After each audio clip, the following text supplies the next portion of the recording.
तंत्र या सिस्टम क्या होता है? जब दो या दो से अधिक विभिन्न भौतिक भागों को आपस में जोड़कर किसी कार्य को करते हैं उसे हम तंत्र या सिस्टम कहते हैं। इसी के बाद हम बात करते हैं हार्डवेयर की परिभाषा। हार्डवेयर ये एक सिस्टम के अंतर्गत उपलब्ध सभी भौतिक भागों को हार्डवेयर कहते हैं। और इसी के साथ साथ में क्वेश्चन भी है और उनसे उनकी थ्योरी के रूप में भी है। अब बात करते हैं कि कौन सा हार्डवेयर का उदाहरण नहीं है, तो कंपाइलर है जो हार्डवेयर का उदाहरण नहीं है। साथ में हमें इस वाले प्रश्न से हमें ये भी जानकारी मिलती है कि यदि क्वेश्चन में ऐसा होता कि हार्डवेयर का उदाहरण है तो मॉनिटर, प्रिंटर और स्कैनर हो जाते। अब इसके बाद हम बात करते हैं मदरबोर्ड की बात करते हैं। मदरबोर्ड का अन्य नाम या उपनाम या निकनेम की बात करते हैं तो इसे कहते हैं पीसीबी या प्रिंटेड सर्किट बोर्ड के नाम से जानते हैं। अब मदरबोर्ड से संबंधित मुख्य तत्व के बारे में बात करते हैं।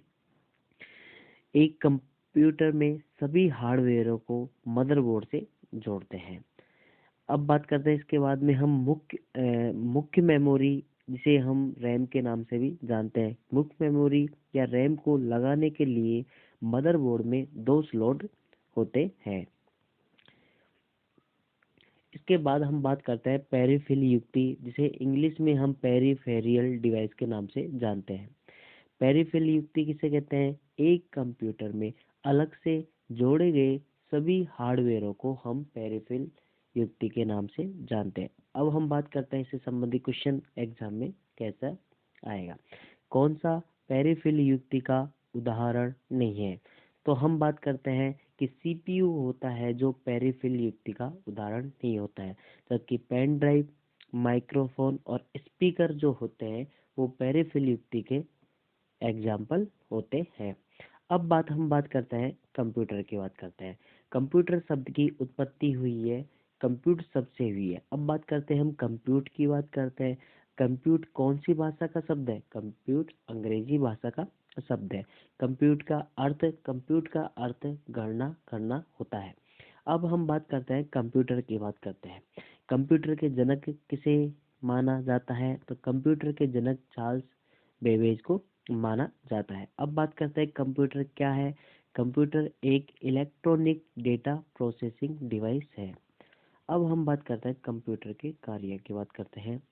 कंप्यूटर के कार्य डेटा एवं निर्देश के रूप में इनपुट को प्राप्त करता है तथा दिए गए निर्देश के आधार पर प्रोसेस करके सूचना के रूप में आउटपुट प्रदान करता है। अब हम बात करते हैं कंप्यूटर की आईक्यू लेवल जिसे हम हिंदी में हम बुद्धिमत्ता के नाम से जानते हैं। कंप्यूटर की आईक्यू लेवल या बुद्धिमत्ता 0 होती है। अब हम बात करते हैं कंप्यूटर में फीलिंग्स या भावावेग नहीं होता है। कंप्यूटर में उच्च सामान्य ज्ञान नहीं होता है। कंप्यूटर स्वयं निर्णय लेने में सक्षम नहीं होता है। कंप्यूटर अपने अनुसार निर्देशों का निष्पादन नहीं कर सकता है। अब हम बात करते हैं कंप्यूटर की विशेषताएं, अर्थात कंप्यूटर में कौन कौन सी विशेषता होती है इम्पोर्टेंट, जो कि एग्जाम की दृष्टि से है। हम बात करते हैं कंप्यूटर की विशेषताएं। पहले हम बात करें कंप्यूटर में गति अर्थात स्पीड होती है। दूसरे बिंदु की बात करते हैं कंप्यूटर में विश्वसनीयता या वर्सेटिलिटी होती है। कंप्यूटर में संग्रहण क्षमता जिसे हम स्टोरेज कैपेसिटी के नाम से जानते हैं। कंप्यूटर में स्वचालन मतलब ऑटोमेशन का गुण पाया जाता है। ये कंप्यूटर की विशेषता है। अब हम बात करते हैं कंप्यूटर सिस्टम में हार्डवेयर की बात करते हैं। कंप्यूटर सिस्टम में हार्डवेयर मुख्यतः 4 प्रकार के होते हैं। हम बात करते हैं हार्डवेयर की तो मुख्यतः 4 प्रकार के होते हैं। कौन कौन से होते हैं? एक तो होता है प्रोसेसिंग डिवाइस जिसे हम सीपीयू के नाम से जानते हैं। एक होता है इनपुट डिवाइस जिसे हम आगम युक्तियाँ के नाम से जानते हैं। एक होता है आउटपुट डिवाइस जिसे हम निर्गम युक्तियाँ के नाम से जानते हैं। एक होता है स्टोरेज डिवाइस जिसे हम मेमोरी के नाम से जानते हैं। कंप्यूटर में कच्चे माल का अर्थ डेटा से होता है। डेटा से उत्पादन होता है, सूचना का होता है। सूचना किसे कहते हैं? सूचना की 2 परिभाषा है। एक तो है प्रोसेस्ड डेटा, सूचना कहलाता है। दूसरा ही परिभाषा है डेटा का व्यवस्थित रूप, जिसे इंग्लिश में हम बोलते हैं ऑर्गेनाइज्ड डेटा कहते हैं। अब बात करते हैं हम डेटा से संबंधित तत्व की बात करते हैं।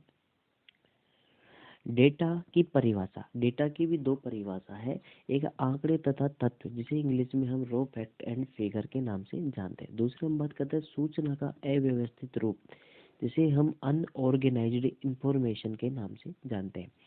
डेटा की प्रकृति, या फिर हम बात करते हैं डेटा की नेचर के बारे में बात करते हैं।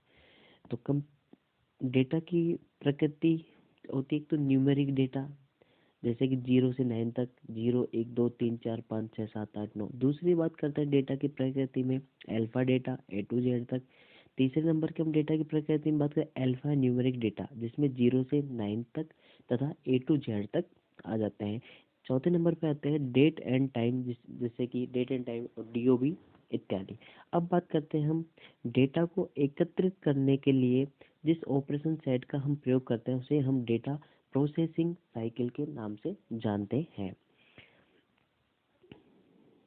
डेटा को प्रोसेस करने के दौरान होने वाले विभिन्न ऑपरेशन, जब भी हम डेटा को प्रोसेस करते हैं तो हमें इन ऑपरेशन से गुजरना ही पड़ेगा। कौन कौन से ऑपरेशन? एक तो है गणना, कैलकुलेशन, एक होता है वर्गीकरण जिसे हम क्लासिफिकेशंस के नाम से जानते हैं, एक होता है व्यवस्थित जिसे अरेंजमेंट के नाम से जानते हैं, एक होता है विश्लेषण जिसे हम एनालिटिकल के नाम से जानते हैं, जिसे हम विश्लेषण एनालिटिकल बोल दो या से एनालिसिस बोल दो। इसके अलावा हम बात करते हैं मैनिपुलेशंस के नाम से जानते हैं। अब हमने बात कर ये हमने डायग्राम के रूप में समझाया गया। हमने बात करें कंप्यूटर के मुख्य कार्य, अर्थात कंप्यूटर के मुख्य कार्यों हम बात करते हैं इनपुट। कंप्यूटर इनपुट, इनपुट का अर्थ होता है डेटा व निर्देश। अब हम बात करते हैं कि इनपुट का अर्थ डेटा एवं निर्देश होता है। अब डेटा एवं निर्देश के एग्जाम्पल कौन कौन से होते हैं? एक तो होता है टेक्स्ट डेटा, मतलब जिसे हम लिखकर इनपुट कर सकते हैं। दूसरा हम ऑडियो डेटा, जिसे आवाज़ के द्वारा हम इनपुट कर सकते हैं डेटा व निर्देश को। अब तीसरे नंबर होता है ग्राफिक्स डेटा, जिसे चित्र के द्वारा हम डेटा को इनपुट कर सकते हैं। एक होता है मल्टीमीडिया डेटा, जो कि एग्जाम की दृष्टि से बहुत ही ज़्यादा इम्पोर्टेंट है। मल्टीमीडिया डेटा ऑडियो तथा वीडियो का सम्मिलित रूप, अतः दोनों को जब हम शामिल कर देते हैं तो उसे हम मल्टीमीडिया डेटा के नाम से जानते हैं। इसके अलावा हम बात करें डेटा व निर्देश को इनपुट किया। जैसे ही हम डेटा व निर्देश को इनपुट करते हैं तो ये कंप्यूटर इसे एनकोडिंग भाषा में लेता है, अर्थात इस जितनी भी जो है चीज़ें कि जिसे हम लिखकर आवाज़ द्वारा चित्र द्वारा इनको सबको हम 0 या 1 के रूप में बदल लेते हैं। 0 या 1 के रूप में बदलते हैं तो इसे हम बोलते हैं, हम बात करते हैं मशीनी भाषा के नाम से जानते हैं। अर्थात कंप्यूटर जो भी चीज़ें इनपुट करते हैं उन्हें हम जीरो जिन्हें कंप्यूटर इन्हें 0 1 के रूप में ग्रहण करता है, अर्थात 0 और 1 के रूप में उसे भाषा समझ में आती है।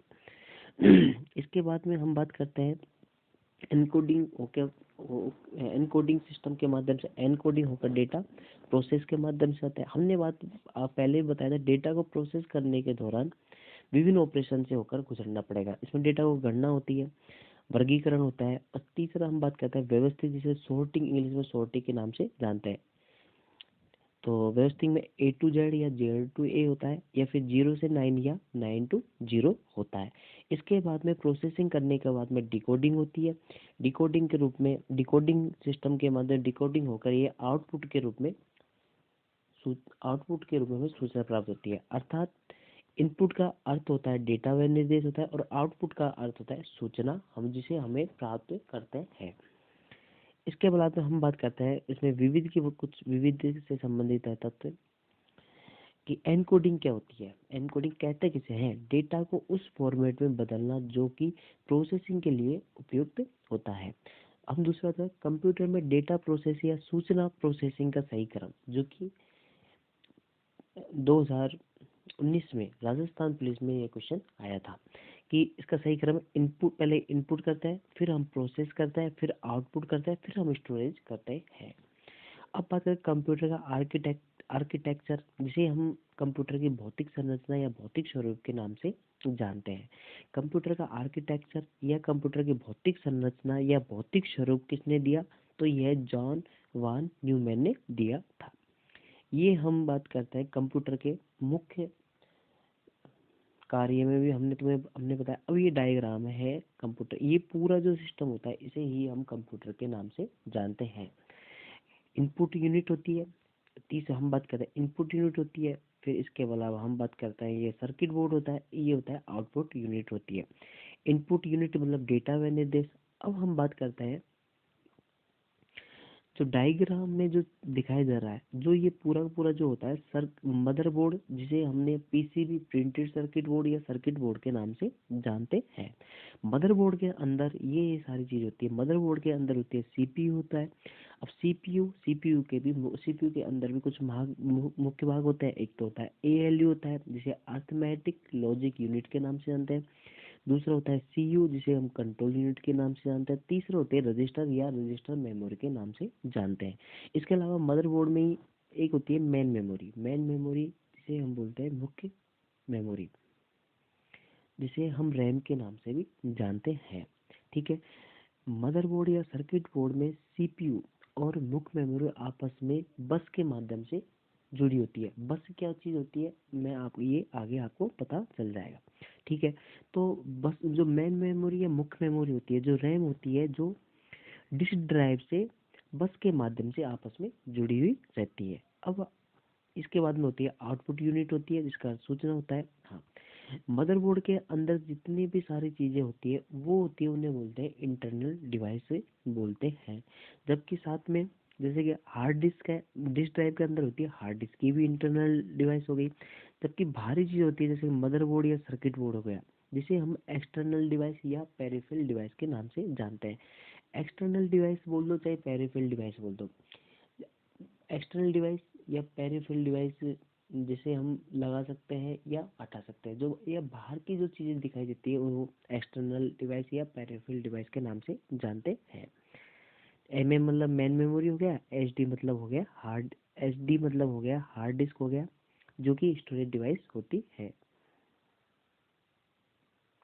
यदि आपको यह वीडियो मेरी, ये मैं यूट्यूब पर यह मेरा पहला प्रयास है, यदि आपको यह वीडियो अच्छी लगी हो तो लाइक एंड शेयर करें एवं मेरे चैनल को सब्सक्राइब करें। यदि मुझे अच्छा रेस्पॉन्स मिला तो मैं कंप्यूटर की सारी क्लासें, लगभग 15 15 या 16 क्लासें होंगी, मैं सारे के सारे ऐसे ही सारी की सारी क्लासें यूट्यूब पे ऐसे ही डालूंगा। यदि मुझे अच्छा रेस्पॉन्स मिला तो मैं सारे सब्जेक्टों के ऐसे ही मेरे हाथ के थ्रू बनाए हुए नोट्सों को डालूंगा। धन्यवाद।